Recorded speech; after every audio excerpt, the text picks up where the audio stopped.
Now, with the third question, we are given the graphs of a quadratic function f of x and a hyperbola g of x for x is greater than 0, and we're given the sketches. And then we're given additional points. We are told that whenever f of -1, we've got 0. So I can rewrite that in coordinate form and say whenever I have x is -1, my y value is 0, and I have f of 0 is equals to 3. So x is 0 and y is 3. And I'm given the point 1 and 2 lies on the graph of f. Question number A. Determine the values of a and b. Okay. So in other words, you are required to find the function definition of f of x. So what we can do, since we're given 3 points, in this instance, the process of using the equation y is equals to a x minus some value a, x minus some value b. In this instance, this will not work because we are not given, these points are not the roots of this function. We only have one, which is that point, which is -1 and 0. And then this other one is just the y-intercept, and this is just some value here, some coordinate here. But you can try that and see whether you arrive at the same solution. So what I will do using these 3 coordinates, I will construct maybe at least 3 equations, and then use the process of elimination to find my a, b, and c. So using the first coordinate, let's say our y is 0, and then our x is -1. So -1 square will still have a positive, so we'll have a minus b, then plus ac. Let's define that as equation number 1. And then the second point, it's 0 and 3, so the y value is 3, and then the x is 0, so that means we have 0 and 0, then plus c. So this is also a solution for the variable c.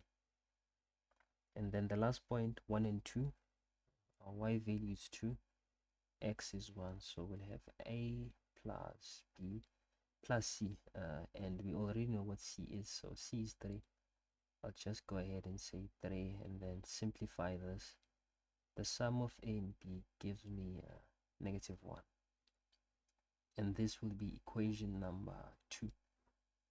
And let me further simplify equation number 1. So I will say the difference of a and b, transpose c to the other side, it's going to be -3.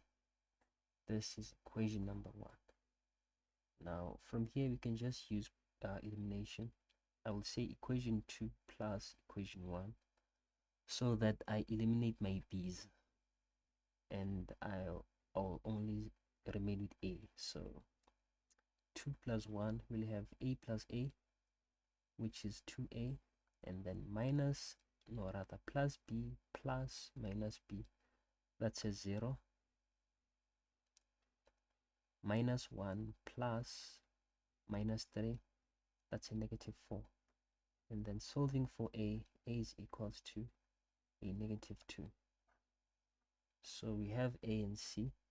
We can choose any of the equations here to solve for the variable b. So I'll come back to this one, or rather, I can just choose this one. Let me choose this equation. So now my a is -2, then minus b is equals to -3.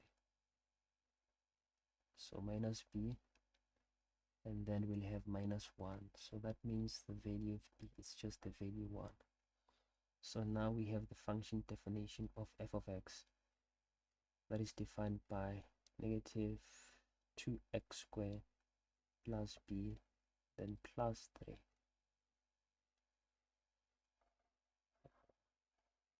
That's what defines f of x. And then question number B,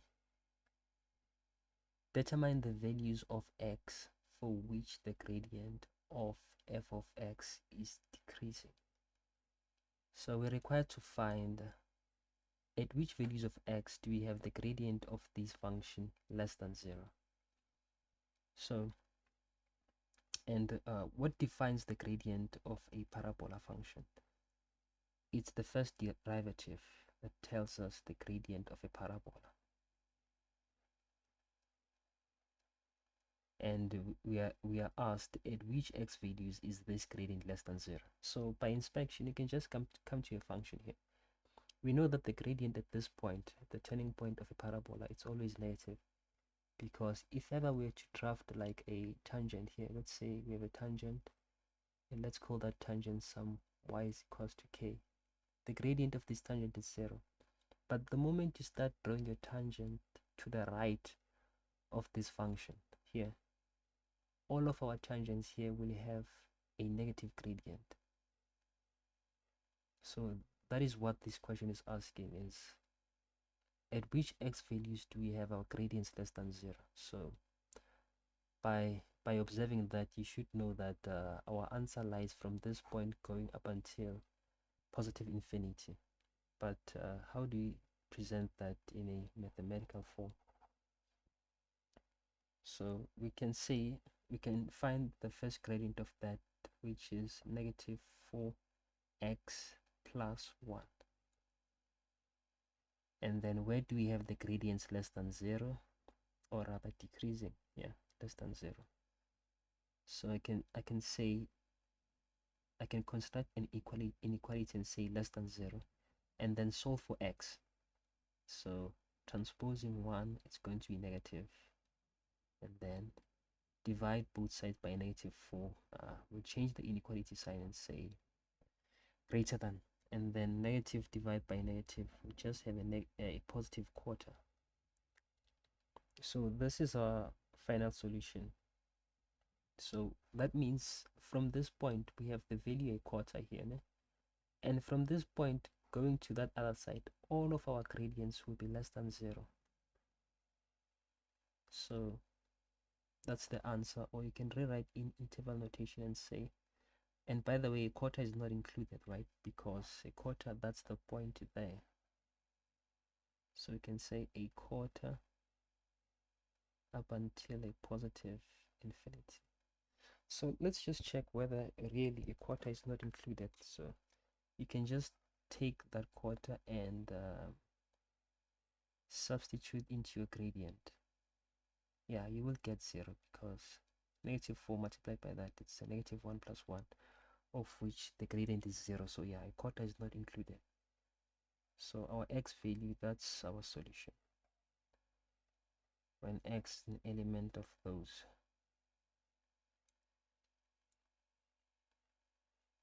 And then question number C.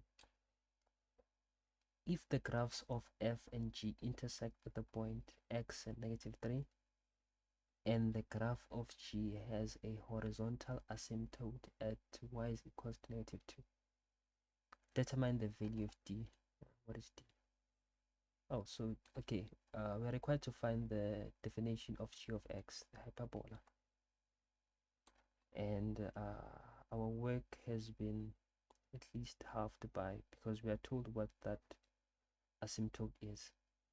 So g of x, it's that hyperbola where we have d divided by x and plus q, and we know that this is just our horizontal asymptote. So that means we can further simplify this and say d divided by x minus 2, because it's given there. And then now we can use that point, this coordinate, to find this equation, because our only unknown in this case now, it's just the value d. But even this coordinate, we still are missing this x value. But fortunately, we can find what that x value is, because this coordinate also lies on this parabolic function. So we can use our definition of f of x to find what the x value is there. We have x and minus 3. So I'll substitute that coordinate into my f of x. I've got negative 3 is equals to minus 2x squared plus x plus 3. And then I can solve for x. So negative 2x squared plus x. We'll have plus 6 this side. And then let me multiply everything by -1 so that my coefficient is positive, minus x minus 6. So can factorize that. Our factors, it's 2x and x. Our factors of 6, we can use 3 and 2. Yeah, 3 and 2. And this has to be negative, and that will be positive. Do we get negative 4x and then a positive 3x? Yeah, those are our factors. And the factor that we'll consider in this case, it's the positive x, because we are right to the y-axis, of which our x values are positive. So we'll consider x is equals to positive 2. So that means that coordinate is 2 and a negative 3. And this other one is just the solution for this x value this side. So, but our main concern is this one. Now we can use that coordinate to find what the value of d is. So we'll say our y is minus 3, and then d divided by our x is 2, then minus 2, and then transpose 2 to the other side. We'll have a minus 1 is equals to d divided by 2. Then we can cross multiply. D is a negative 2. Yeah, of which it does make sense because our hyperbola is drafted on the second and third quadrant, and on the third and fourth quadrant. No man, it's drafted on the second and fourth quadrant. So, and if ever that's the case, we do expect our d to be less than 0. So the function definition of g of x, it's negative 2 divided by x minus 2.